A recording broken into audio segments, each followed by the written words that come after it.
Am I happy? I'm happy. So it's September. I'm going to be doing a TBR of a bunch of books I want to read. I have a lot of books I want to read in September.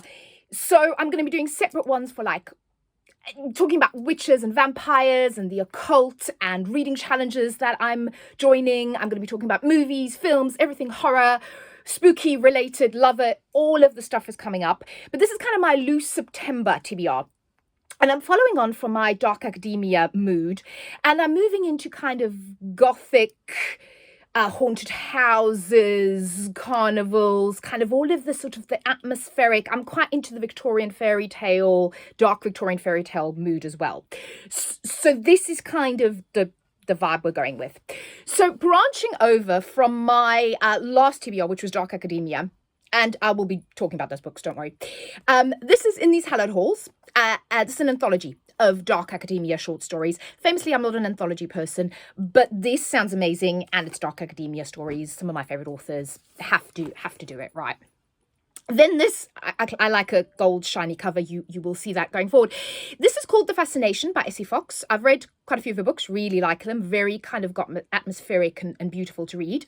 This is Victorian England, a world of rural fairgrounds and glamorous London theatres, a world of dark secrets and deadly obsessions. And yeah, I believe this is two twins. Their father sells like elixirs. The Museum of Anatomy in London and a theatrical family is mentioned in the back of this. So this is just giving me all of the vibes. It's kind of giving me Penny Dreadful vibes. And I need to do a whole video on that because, oh my God, I love Penny Dreadful. Any Penny Dreadful brands, shout out. Let me know. The next one I've got here is Bitterthorn by Kat Dunn. Started reading this already. Did like a taste test. Oh my God, I love it. So absolute dark fairy tale vibes. This is set in Germany, kind of in an alternate Germany. And you've got this town that kind of prospers, but there's a witch that lives up on the hill. And she comes down every, I don't know, like 50 or so years to pick a companion. And usually it's a man. But this year, Mina Harker, I don't know if it's a reference, but I liked it. She volunteers to go with this witch and be her companion because she's having a really tough time at home. Very Cinderella coded. Love it so far. Absolutely love it. This is going to be great. Talking about dark, the dark within us. Sorry, and it's by Jess Popplewell. And this is a love story, a YA love story about the son of Lucifer. I'm guessing his family rules hell, and she is a lost soul, and he basically drags her down to hell. It's great. That is my kind of love story. Also, any Lucifer fans out there, let me know. Then, in my continued desire to read new books, Tales of a Monstrous Heart by Jennifer Delaney. Gorgeous, gorgeous cover. Also did a taste test of this. Oh my goodness, it's a very long synopsis. There's a lot going on. But so far, in the first like 20 to 30 pages, you've got, it seems to be a world where you've got Fae and humans have been at war. The humans don't like the fact that the Fae have magic. They're trying to suppress their magic. The Fae are seen as sort of evil and dark, although there's also humans practicing magic in this mage academy. And there's this girl, she's half Fae. She's in this academy. No one wants to work with her because she's half Fae. And as part of her thesis, she has to do this.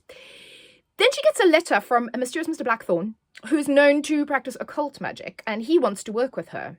And we start off where she's kind of traveling to his estate to find out what this is all about and how she can work with him.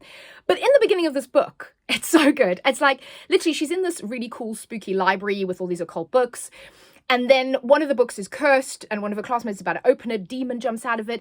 There's, like dust mites, but they're like actual fairies that sort of nab her papers from her. Her companion, who's also Fae, turns into a cat, sits on her shoulder. The whole thing is just magical so far, so I cannot wait to continue it.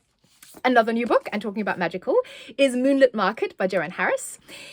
This is basically, so you've got like modern day London as far as I understand it, and then these two people discover a hidden London underneath it. That's kind of this magical, fairy-esque London. So again, it's all of the vibes, and it's a gold cover. And speaking of a gold and black cover, here's another one. This is a bit in gold. This is actually an ARC. This has just come out. So this is an evocative gothic tale where nothing is quite what it seems. Good sister, bad sister, one last con. And I think they're part of like, I think a traveling kind of circus or theatre show type of thing. And they run cons and do like you know, tarot and spirits, I think. So this is totally giving me all of the vibes. So I cannot wait to read that. Then kind of crossing over into the haunted houses, but still on that sort of train, is The Horror of Haglin House. And again, with the cover. And I believe it says home is where the horror is. And I believe this is a writer. She's having like writer's block, and she comes to, I think it's Suffolk, a market town. And she's kind of in this house. And then someone dies in front of her house. And I think they realize the house may have some secrets or maybe involved somehow. Yes, I'm there for that. And this is Hare House by Sally Hinchcliffe. This one is Southwest Scotland. We've got Hare House. There's a friendship with the landlord. Again, I think this is set back in the day. And something, everybody kind of suspects that there's something not quite right with the house. For among the rolling moors and dark forests are whispers of witchcraft and local tales of young men sent mad. Oh, I love that. Then I think these two probably don't really need much of an introduction, but I've got Grady Hendrix's How to Sell a Haunted House. Cannot wait to read this. Love Grady Hendrix. And also Hell House by Richard Matheson. Now, Hell House, Stephen King said Hell House is the scariest haunted house novel ever written. And that is all I needed to know about that. And then the last one is The Spite House by Johnny Compton. Best horror book of 2023. And apparently, yes, this is a very strange house. It's known as the most haunted place in Texas, and it needs a caretaker. So this guy decides to take his kids and be a caretaker to the most haunted house in Texas. I mean, why wouldn't you? Why wouldn't you? And then not haunted houses or anything, but if I get to them, these two. So Bloom by Delilah S. Dawson was recommended in my comments, so thank you very much. And then also the new Darcy Coates, Where He Can't Find You.